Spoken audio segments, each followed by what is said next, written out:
Начнем. Добрый день, уважаемые коллеги! Сегодня мы проводим вебинар, посвященный очень интересной теме. Наверняка все из вас знают о том, что в школах Российской Федерации вводится новый предмет, либо он в рамках неурочной деятельности осуществляется, шахматы в школах. Этот проект всероссийский, его реализует и Республика Коми. Сегодня мы пригласили человека, который является главным организатором, главным идейным вдохновителем этого проекта в нашей республике, президента Шахматной Федерации Республики Коми Акулина Владимира Борисовича. Вы можете задавать свои вопросы в чате нашего вебинара, и мы постараемся на них ответить. Пожалуйста, Владимир Борисович, вам слово. Вот прежде чем говорить о теме нашего конкурса, я бы хотел рассказать, скорее всего, о том, кто является, значит, на территории Российской Федерации основными, так скажем, создателями шахматной литературы по проекту «Шахматы в школах». Значит, это Российская шахматная федерация в лице Барского. Значит, второй игрок — это у нас Просвещение. Вот. И третий — это у нас Сухин Игорь Георгиевич. То есть эти три субъекта имеют свою шахматную разработанную литературу. Я склоняюсь к одному из сильнейших игроков на данном рынке. Это Российская шахматная федерация. Вот, в лице Барского, который является создателем шахматной литературы, которая будет реализована по нашему проекту, который мы будем продвигать на территории Республики Коми. Вот. Чем отличаются все три этих субъекта, действующих вот на данном рынке? Значит, Российская шахматная федерация предлагает бесплатное обеспечение шахматной литературы, инвентарем, поддержку в проведении вебинаров, поддержку, значит, проведения курсов повышения квалификации для педагогов.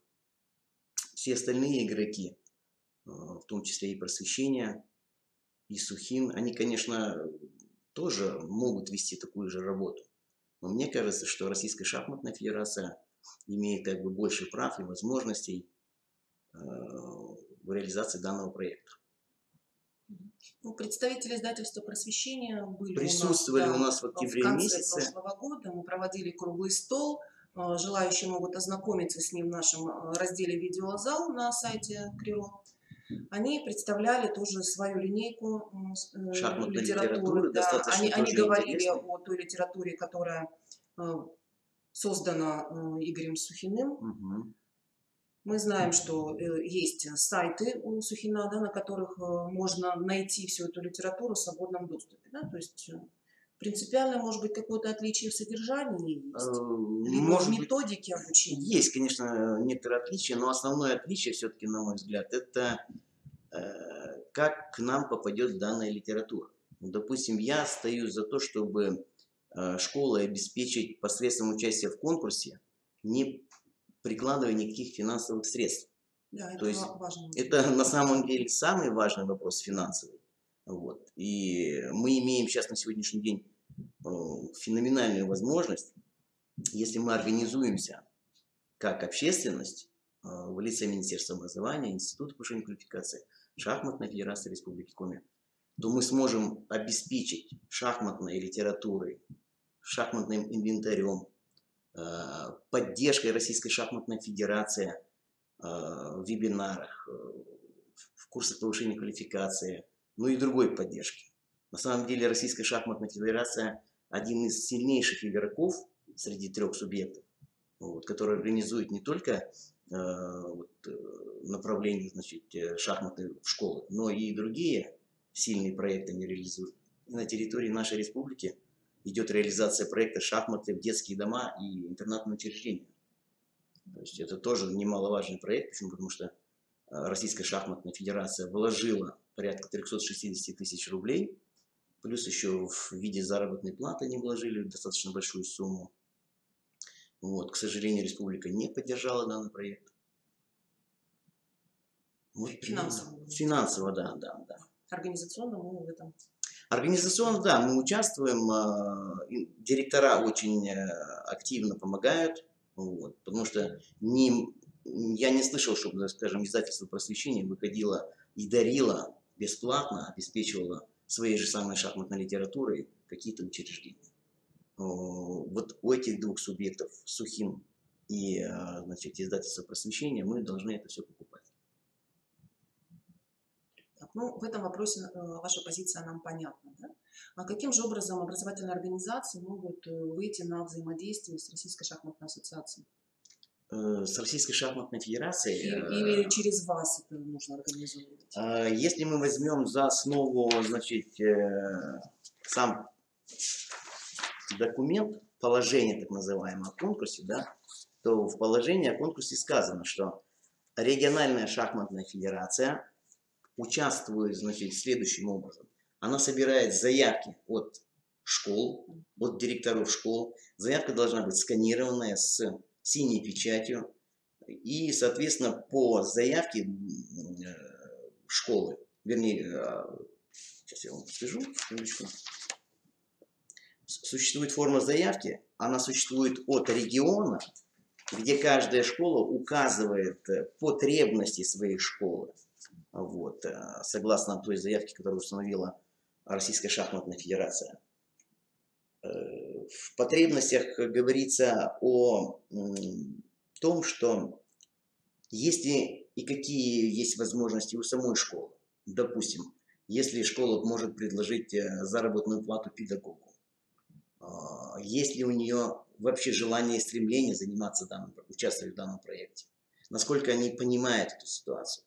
И уже исходя из этого, значит, наличие педагога, наличие финансирования в виде заработной платы и другая поддержка. Поскольку мы подразумеваем, что если в школе проводятся мероприятия, дети-шахматисты должны участвовать в городских соревнованиях, в республиканских соревнованиях и всероссийских соревнованиях. То есть немаловажная поддержка и по данному направлению. Да? То есть образовательная организация должна подать заявку в адрес... Установленной формы заявку в адрес Шахматной Федерации Республики Коми. Да? Где можно эту информацию найти? Форму заявки и так далее? Форму заявки можно вот у вас в институте увидеть, можно посмотреть на сайте Российской Шахматной Федерации, можно позвонить или написать нам, вот, мне в данном случае, любому директору, любому учителю, любому человеку, который заинтересуется, мы в открытом доступе. Я предлагаю вот эту информацию разместить на нашем сайте в разделе «Проекты». У нас там есть вкладочка «Шахматы в школу», да? Чтобы наши слушатели, наши зрители образовательной организации могли эту информацию быстро найти. Да? Да. Так, спасибо. Вопросов у нас пока нет на данный момент. Я думаю, наверное, не будет. Ну, возможно. Время у нас 10 часов. Учителя работают, педагоги работают, директора школ тоже работают. А вот скажите, пожалуйста, из вашего опыта общения с образовательными организациями, чаще всего шахматы реализуют кто? Учителя начальных классов или педагоги доп. Образования в школах? Ну, на самом деле, вот энтузиасты. Он может быть и педагогом доп. Образования, он может быть и учителем, заучем, и директором в том числе. Вот. У нас такие лица есть. Вот. Достаточно инициативные люди. И многие из них, вот я знаю, например, проекта в интернатное учреждение еще не было, а люди уже там работали. То есть, как бы, я, например, вот в доп. Образование пришел также энтузиастом. Ну, то есть меня директор школы нашей 35-й саксофонной школы попросила. Я пришел, и я пришел, надо сказать, на очень маленькую оплату. Достаточно мизерную, надо сказать. Вот. И сегодня я, скажем, вырос и как педагог, и как руководитель шахматной федерации с большим пониманием ситуации изнутри, поскольку я и руководитель шахматной федерации, и одновременно педагог. как не мне, понимать полностью картину полную, при этом при всем и с пониманием ситуации. Ну, допустим, если мы возьмем вопрос, значит, вот в заявке, значит, люди пишут о том, что участники, да, к участию в конкурсе приглашаются региональные шахматные федерации, работающие в субъекте, значит, школы, и, значит,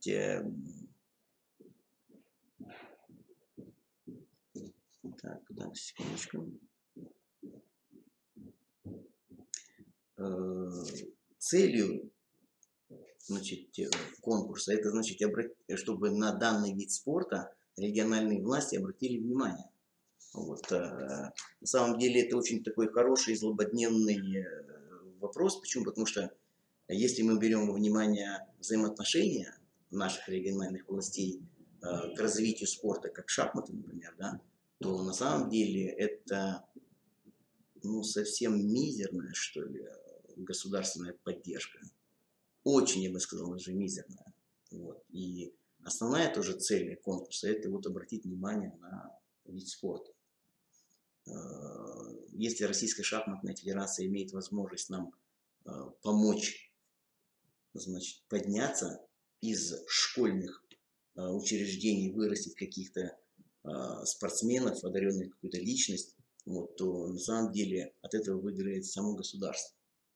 Вот. Может быть, где-то когда-то эта личность даст возможность в какой-то научной сфере там, или еще где-то продвинуть нашу Российскую Федерацию на международном рынке там, и прочее.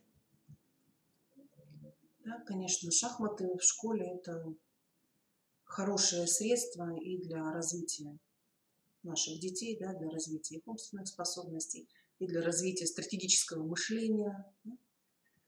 Надо понимать, что если мы развиваем мышление одного человека, значит, мы развиваем мышление нашего общества в Российской Федерации. То есть, грубо говоря, один в поле воин. В данном случае на сегодняшний день это было бы правильно понимать. Вот как вы считаете, споры ведутся до сих пор? Шахматы – это наука или искусство? Я думаю, или что... спорт?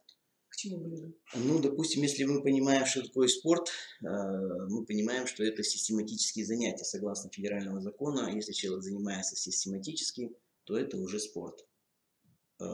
Также можно понимать, что если это систематические занятия, значит, это официальные спортивные соревнования. Если существуют такие официальные спортивные соревнования, то мы уже считаем, входим в состав спорта. Вот. Немаловажный вопрос, значит, если мы участвуем еще и в международных соревнованиях, то, естественно, это спорт. Если мы берем достаточно глубоко это все, то это уже и наука, и искусство. Вот. Там что начинать, да? Да, у нас появился вопрос, кто должен финансировать закупку комплектов школы? Или это возможно возложить на родителей? И сколько комплектов шахмат необходимо на один класс? Ну, в зависимости, видимо, от количества обучающихся в классе. Если, скажем, средняя статистика в классе где-то 25 человек, делим пополам, соответственно, и получается соответствующее количество комплектов. Естественно, демонстрационная доска должна быть, ну и во многих школах, например, есть электронные доски там и прочее, которые тоже способствуют обучению. Что касается финансирования, я уже говорил, то финансирует этот проект Российская шахматная федерация, приобретение шахматного инвентаря, шахматной литературы и поддержка, значит, педагогов.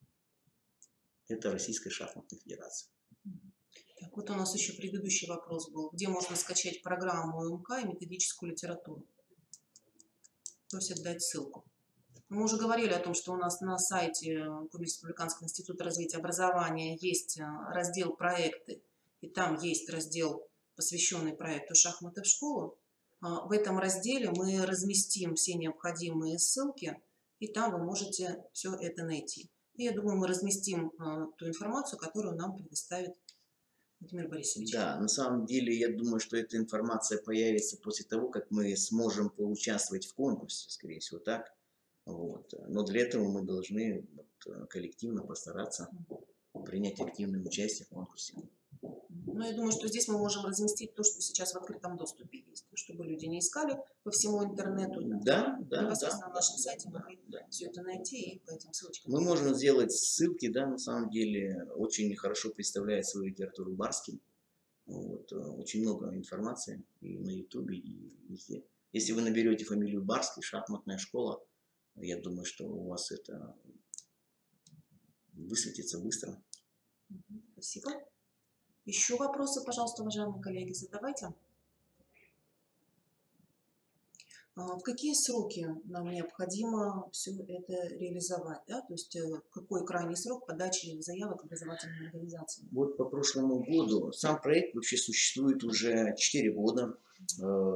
Первый, значит, так скажем, пилотный проект проходил, к моему приятному, значит, пониманию этой ситуации, на северо-западе Псковской области. Я очень хорошо знаю руководителя этой шахматной федерации Псковской области. Он замечательный человек. Вот. Он первый на территории России начал продвигать данный проект. Вот. По-моему, в 2014 году.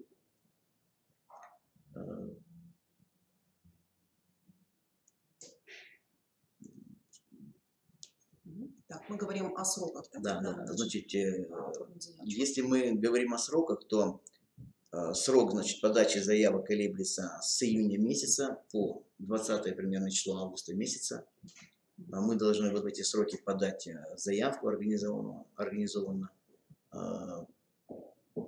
Если мы вот бы очень бы постарались и смогли бы уложиться за 3 месяца, имеется в виду март, апрель и май, что я уже, конечно, сомневаюсь, что мы сможем так быстро организованно это все дело сделать. Вот. Надо постараться, попробовать уложиться вот за эти последние 3 учебных месяца. Так, вот спрашивают, как сделать заявку на участие в проекте? Как сделать заявку на участие в проекте? Нам необходимо, значит, связаться, вам необходимо связаться и либо с Клеро, либо со мной. Мы отправим вам заявку, форму заявки. Вы почитаете. Мы форму заявки тоже разместим у нас на сайте, Да. чтобы это можно было сделать быстрее, и вы укажете, куда надо будет эту заявочку. В положении указано на региональную шахматную федерацию, то есть на меня, на нас. Вообще в данном случае мы работаем с Клеро совместно. Вся информация, которая приходит ко мне, я делюсь с институтом. Институт делится со мной, и на самом деле мы очень дружим. Спасибо. Еще вопросы, пожалуйста, уважаемые коллеги. Сколько человек сейчас учится? У нас в данный момент, да, у нас 35 человек подключено онлайн. Но человек может быть, конечно, больше, но 35 подключений.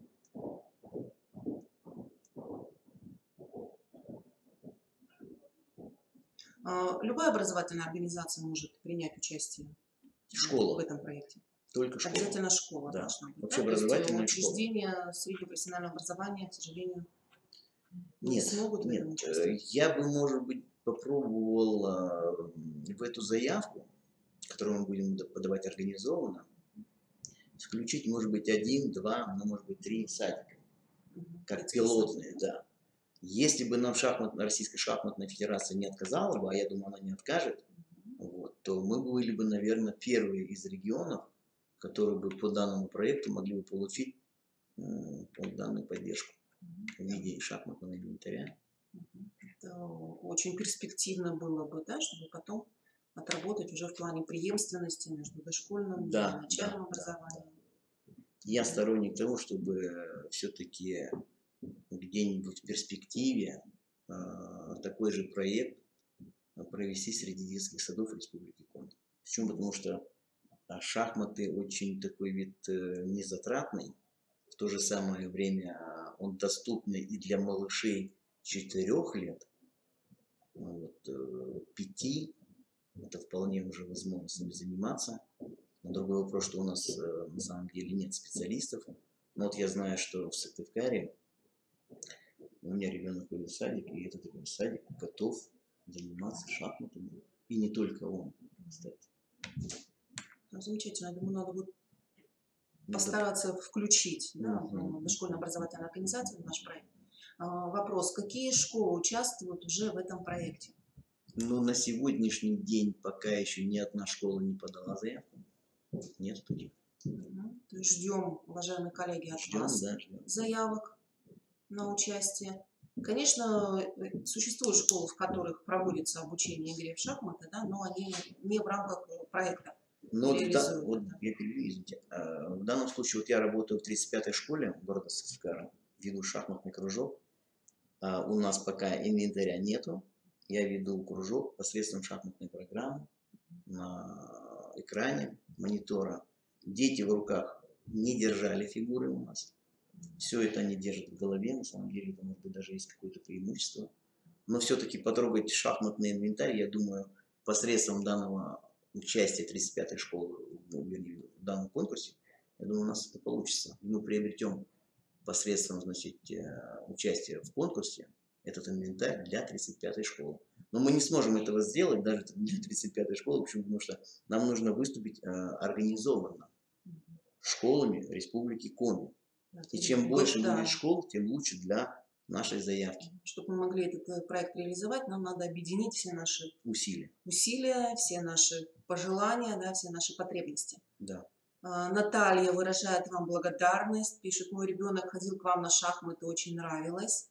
Василиса отмечает, что есть шахматный кружок в Окуневской школе Усть-Цилимского района. Наверняка и во многих других образовательных организациях есть подобные кружки. В Усть-Цилимском районе у нас очень хороший был и остается представитель федерации, так как и в Ижемском районе, так как и в других, на Буктыле, например. Очень активные люди есть. В средней школе 38 тоже есть шахматный клуб. Силами учителей и преподавателей дополнительного образования этот клуб осуществляет свою работу. Я так понимаю, это в Сыктывкаре, да? Скорее всего, да. Но если педагоги 38-й школы выйдут и поучаствуют, заполнят заявку, то, да, то есть в этом проекте имеет смысл принять участие и тем школам, в которых уже эта работа ведется, да, и тем, которые только хотят начать эту работу, только планируют ее начинать. На самом деле конкурс подразумевает не только, скажем, участие школ, где нет ничего, но и там, где что-то уже есть, но хотелось бы, может быть, улучшить в виде шахматной литературы, там, может быть, какие-то шахматных программ, может быть, шахматных часов ни у кого нет, я знаю. Вот. На самом деле шахматные часы в процессе обучения тоже нужны. Конечно. Шахматная литература, тетради тоже нужны. То есть на самом деле, если в 38-й школе что-то есть из литературы, то это купили, скорее всего, или школа, или родители. Наверняка. Вот интересно, Наталья, я откуда? Наталья, вы откуда? Да, вот Владимир Борисович хочет знать, какая Наталья? Представьтесь, пожалуйста. Если это возможно. Распечатываем блокнот. Ну вот, видимо, речь идет о шахматных блокнотах. Так, Андрей ведет кружок в первый год, пока ходят 5 учеников, спрашивает, как завлечь учеников. Ухтымская школа, Прилузский район. Очень хороший вопрос, Андрей, спасибо вам за него. То есть, как увлечь учеников шахматами? Ну, на самом деле, это, можно сказать, очень индивидуальный такой момент. Вот лично я, например, могу сказать, что первая встреча с учениками, общение с ними, поведение ваше личное и поведение их встречное очень много играет. Либо они остаются с вами, либо нет. Но есть еще некоторый вариант завоевывать детей нужно в течение, ну скажем, у меня бытовала такая практика года. То есть вот в 35-й школе, когда я вот сейчас преподаю, да, то на самом деле часть коллектива детского уже, скажем так, я с ними дружу. Вот. Часть еще не нашла контакта со мной. И я еще с ними не нашел контакта, потому что характеры у детей очень разные. Вот. Кто-то очень взбалмошный, кто-то очень спокойный, а тебе нужно найти как с той стороны, так и с этой стороны взаимоотношения. А это сразу не получается. Вот, на это нужно время. То есть, если мы отвечаем на вопрос, как найти, как завлечь учеников, то это, скажем так, личный подход педагога. Спасибо. Так что, Андрей, у вас есть все возможности к тому, чтобы пополнить ряды учеников, которые ходят в ваш кружок. Можно вот, завлечь соревновательным процессом с выездами на какие-то другие города, показать фотографии. Для Прилужского района это сложно будет. Ну, на самом деле, Прилужский район, а вообще южная часть Республики Коми не очень активно участвует в соревновательном процессе Республики Коми, в официальных спортивных соревнованиях. Юг Республики Коми вообще у нас отстающий, как и северо-запад, вернее, восточная часть Республики Коми. Усть-Куломский, Кировский район. Итак, мы прежде всего к вам обращаемся, да? Да, да. Образовательные организации, которые располагаются у нас в южных районах, в восточных районах, с тем, чтобы вы все-таки попытались принять участие в оформлении заявки на участие в проекте. И мы желаем вам, конечно, чтобы ваша заявка была принята, чтобы ваша заявка получила свое подтверждение, и вы получили все необходимое для вас оборудование, литературу, для того, чтобы вы могли эту деятельность организовать. Мы можем в чате указать, скажем, контактный телефон на сегодняшний момент. Так, не знаю, есть ли такая возможность. На самом деле я всегда это вижу.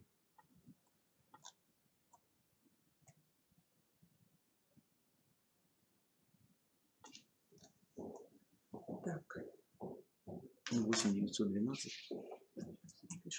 Уважаемые коллеги, мы сейчас в чате укажем контактные телефон. Данные Владимира Борисовича Кулина.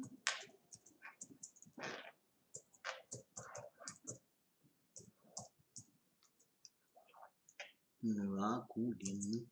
Так. Телефончик 8912. 8912. 107. 107. 71. 71. 14. 14. Также можно ВКонтакте найти по фамилии и имени. Я свободно, значит, в свободном доступе в ВК.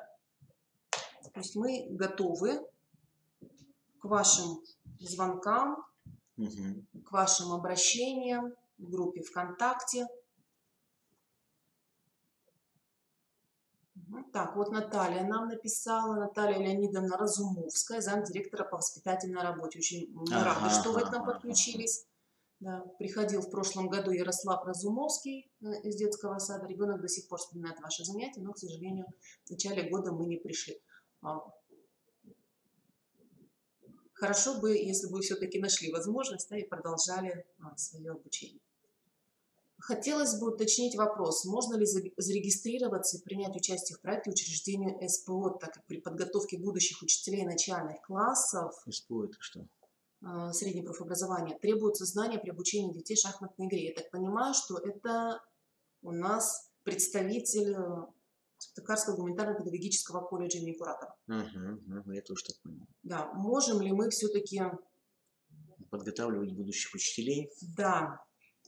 Я думаю, это было бы интересно и представителям Сыктывкарского государственного университета, да, Института педагогики и психологии. Абсолютно. И подготовки учителей начальных классов, и, кстати, и воспитателей дошкольных образовательных организаций. Насколько вот я владею ситуацией, значит, Российская шахматная федерация на сегодняшний день, по-моему, заключила договор сотрудничества по данному вопросу, значит, с 2 вузами Москвы.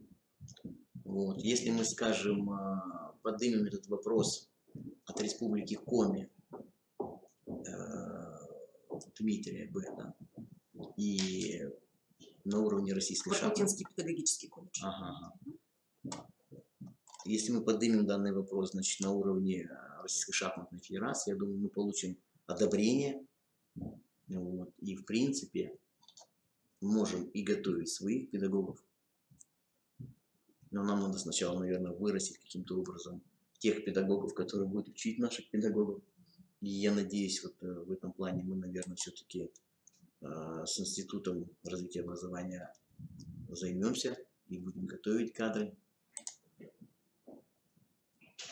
Да, мы в этом году запланировали курсы повышения квалификации для преподавателей шахмат.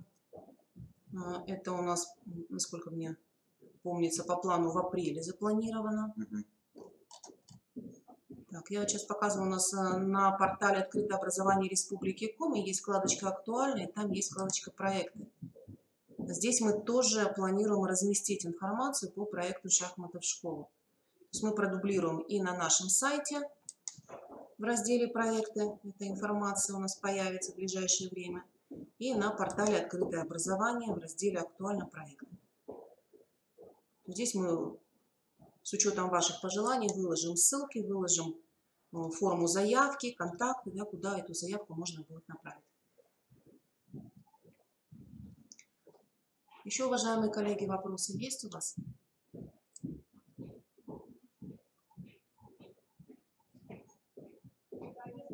Я думаю, конечно, необходимо все-таки нам выходить на не только переподготовку и повышение квалификации учителей, да, но и использовать возможности непосредственной подготовки при обучении, да, будущих учителей, будущих педагогов, воспитателей.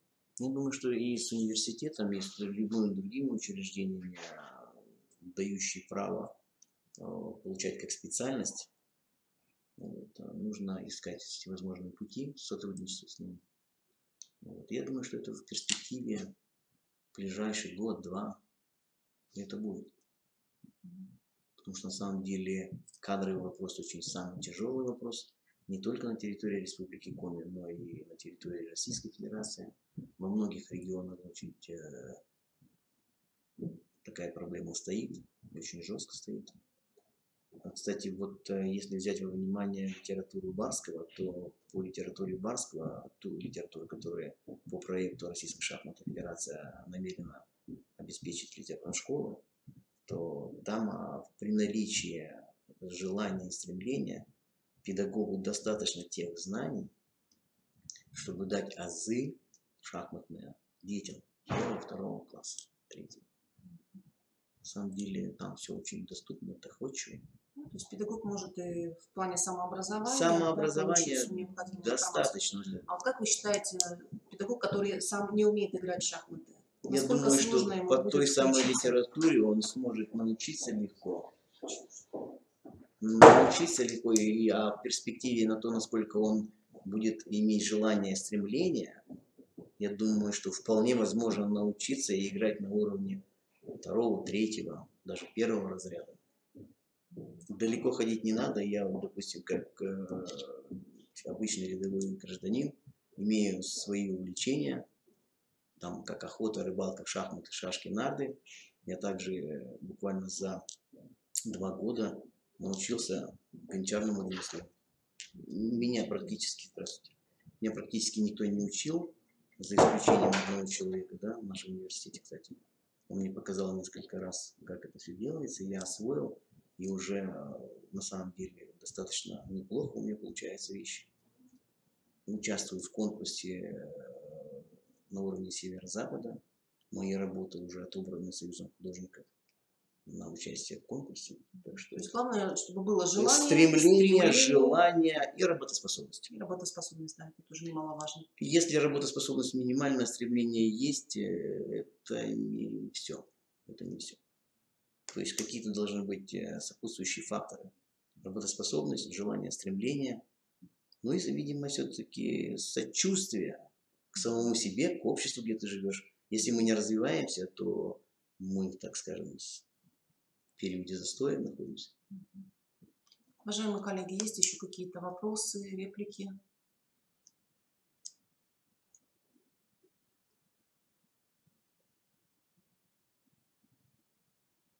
Если Воркута оставит контактный телефон, мы были бы не очень против. Да, Дмитрий, пожалуйста, если есть возможность, контактный телефон оставьте. Можно в сообщениях написать. Можно в группе ВК, в смысле, ВК найти меня и забиться в друзья. Уважаемые коллеги, кто действительно заинтересован в том, чтобы принять участие в этом проекте, подать заявку, пожалуйста, контакты мы вам оставили непосредственно Владимира Борисовича. Скорее всего, вот мы в ближайшее время с институтом разработаем письмо, оно уже вроде как и разработано, да, и направим ее начальникам управления образования муниципальных образований. Вот. Скорее всего, они будут, на мой взгляд, более заинтересованы в развитии и поддержке шахмат. Так, вот Дмитрий отвечает. Спасибо. Спасибо. Будем ждать ваших сообщений. Владимир Борисович, что-то еще есть у вас? Какая-то информация? Ну, на самом деле, важная? по форме заявки тут все понятно. Если, значит, какие-то будут возникать проблемы, то можете писать, звонить в любое время дня и ночи. Вот. Что касается вот лично моего понимания ситуации по данному проекту, если мы его в ближайший год-два запустим, ну, имеется в виду непосредственно уже те школы, которые заявятся, и, возможно, мы поучаствуем и выиграем данный конкурс, то следующим проектом, я думаю, что это будет создание республиканской шахматной школы. Вот. На самом деле это большое подспорье будет для наших шахмат, для развития шахмат в Республике Коми. Почему? Потому что если мы введем шахматы, а государство ведет к тому, что мы все-таки шахматы будем вводить в школу, вот, а это значит, что появятся какие-то дети, какие-то личности, которые будут просить и требовать большего участия государства в его развитии, то создание республиканской шахматной школы будет большим подспорьем для тех детей, которые выйдут из образовательных учреждений. На мой взгляд, это будет большим трамплином, вот данное, значит, участие в конкурсе будет большим трамплином для создания и развития шахмат вообще в Республике Коми. Да, конечно. У нас вот уже есть готовые участники проекта. Куневская школа хочет принять участие в проекте. И вот вопрос от Михаила. Планируется ли у КРИРО курс повышения квалификации для тренеров-преподавателей? Планируется в КРИРО вот в апреле месяце. Да, ну, мы говорили, да, об учителях. Для тренеров-преподавателей нет ли смысла отдельные курсы организовывать? То есть для тех, кто уже умеет играть, да, для тех, кто уже Я думаю, что методикой. на сегодняшний день я не знаю ни одного шахматного педагога, а я ситуацией владею на самом деле, видимо, все-таки, ну, не больше всех, но владею ситуацией о том, что у нас нет ни одного педагога, имеющего шахматное образование. У нас таких людей нет. Был один, но он уехал. Он сейчас работает в Москве. Было бы, конечно, очень хорошо, если бы мы на, значит, базе университета или других образовательных учреждений имели бы возможность выпускать профессиональных педагогов именно шахматного направления. Михаила Латыпова я очень хорошо знаю. Вот, и я думаю, что для таких вот педагогов с Институтом развития образования в нашем КРИРО, значит, мы подписываем соглашение о том, что на базе института будет создана гроссмейстерская школа. Вот я с руководителем института разговаривал. Они готовы оборудовать даже класс, Михаил. На базе института мы будем организовывать гроссмейстерскую школу. Я думаю, что эта гроссмейстерская школа будет большим подспорьем не только для детей, но и для тех педагогов, которые имеют какую-то маломальскую шахматную квалификацию. Да? Вот. При этом, при всем, курсы для этой же категории будут, я думаю, что и на базе нашего института. Спасибо. Еще вопросы, пожалуйста. Так, это мы уже. Может быть, подождать, есть смысл, может быть, еще напишет.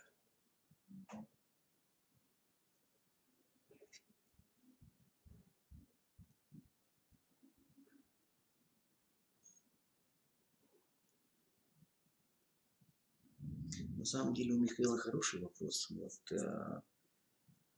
Надо, может быть, сделать анализ среди тех педагогов, которые бы хотели бы поучаствовать в повышении своих курсов, ну, в повышении своей квалификации. И, может быть, есть смысл отдельно нам с вами подумать и определить, когда, где, при каких обстоятельствах, может быть, минуя еще эту гроссмейстерскую школу, да, значит, попробовать провести для них курсы.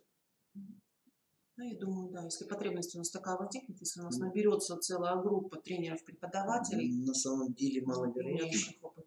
Несколько человек вполне возможно. Но на самом деле, мне кажется, больше смысла есть отправить их в Москву, дешевле станет, мне кажется, нежели сюда приедет 2, 3, 4 человека. Хотя в первый курс могут и больше пройти.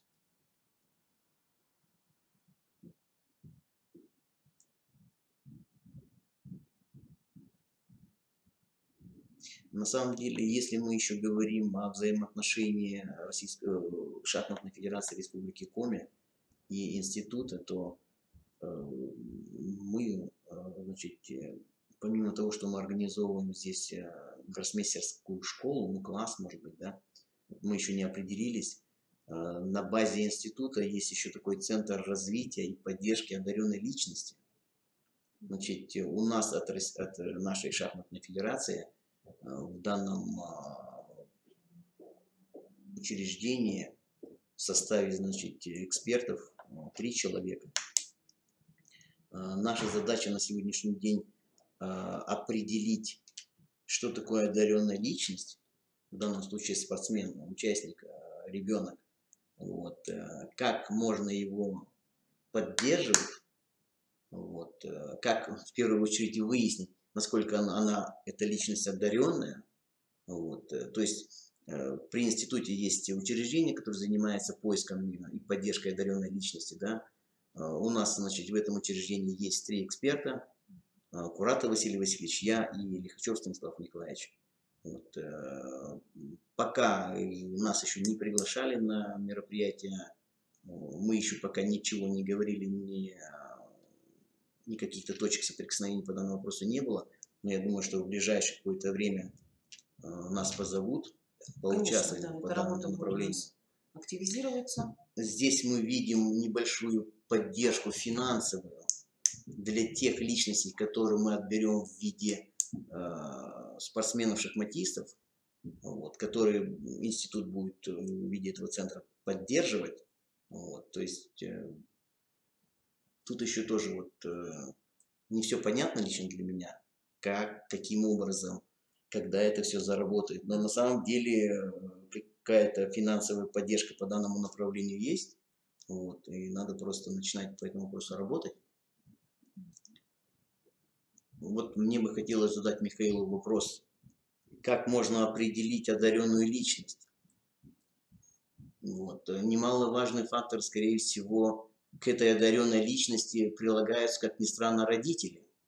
Да, роль родителя. Роль родителя в этой личности очень активная. На мою бытность встречались очень одаренные дети, но не очень одаренные родители. Вот, которые понимают, осознают, а живут не ради ребенка, а ради общей своей ячейки семейной. Вот. Вопрос от Натальи. Должны ли участники проекта быть членами городского клуба? Что подразумевается под городским клубом? Я думаю, что нет. Я так полагаю, что Наталья Р. это Ухта, наверное. Это не обязательно, да? Это может быть любая школа. На самом деле участником конкурса, заявки на участие в конкурсе может быть любая школа. Если мы говорим об участнике проекта, вот хотелось бы уточнить, участники проекта конкурса или мы говорим сейчас об одаренной личности Наталья Р. гость? Можно пояснить немножко свой вопрос? Мы сейчас просто в последний момент говорили о Центре поддержки и развития одаренной личности.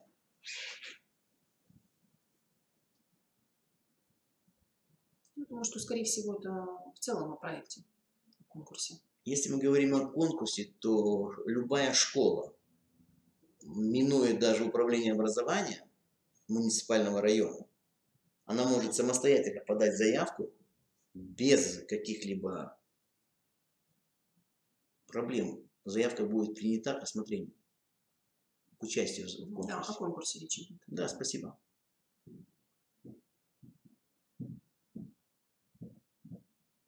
Я вот хотел бы поговорить об одаренной личности. Если кто-то из участников онлайн понимает, представляет, что такое одаренная личность, может быть, кто-то пояснит свою точку зрения, каким образом мы должны определять эту личность, поскольку в нее будут вкладываться какие-то средства, и какой-то должен быть от этой личности результат в дальнейшем. Я правильно понимаю? Да, конечно.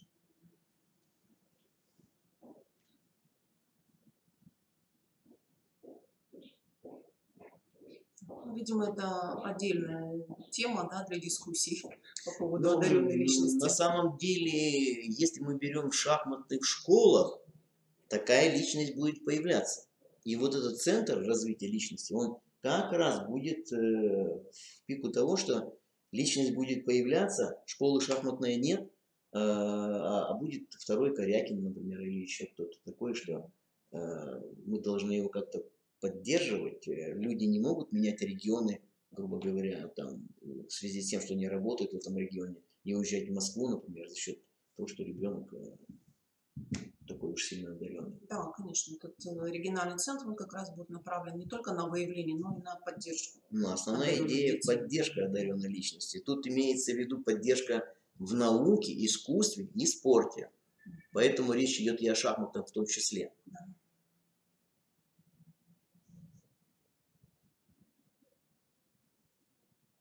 На самом деле, если мы берем конкурс, то в заявке там ничего сложного нет. Форму заявки, если вы посмотрите, если возникнут какие-то вопросы, вы можете писать, звонить, ответим.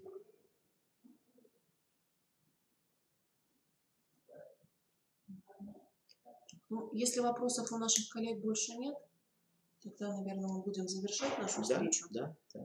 Контакты мы вам оставили. Кроме того, как мы уже сказали, да, информация будет размещена на сайте Республиканского института развития образования в разделе «Проекты» и на портале «Открытое образование Республики Коми» в разделе, во вкладке «Актуально. Проекты».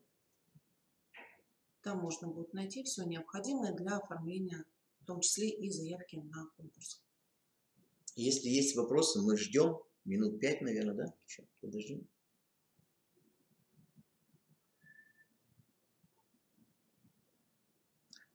Хотелось бы вот еще задать участникам онлайн, значит, вопрос. Удобно ли время проведения вебинара? Ну, нашего с вами общения. Может быть, время нужно сделать вечернее, во второй половине дня.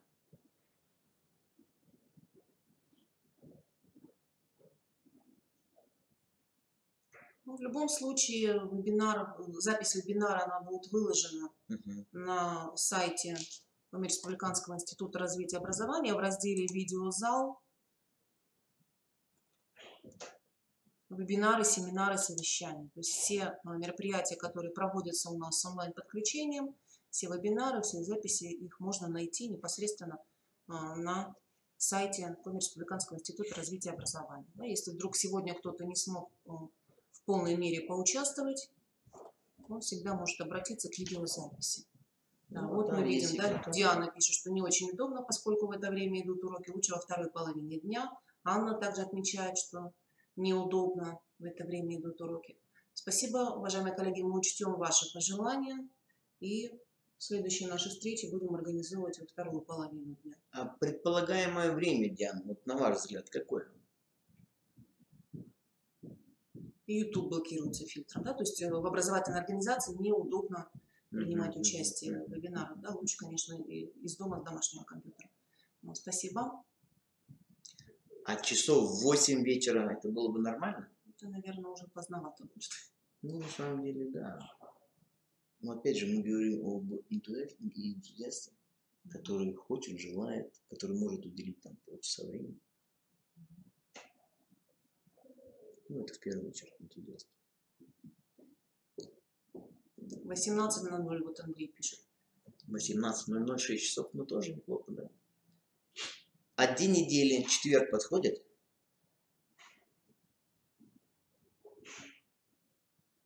Насколько принципиально какой-то будет день недели? День недели. Рабочий день, либо, может быть, выходные. После 15. После, ну, вот 18. Может быть, суббота для кого-то была бы удобнее.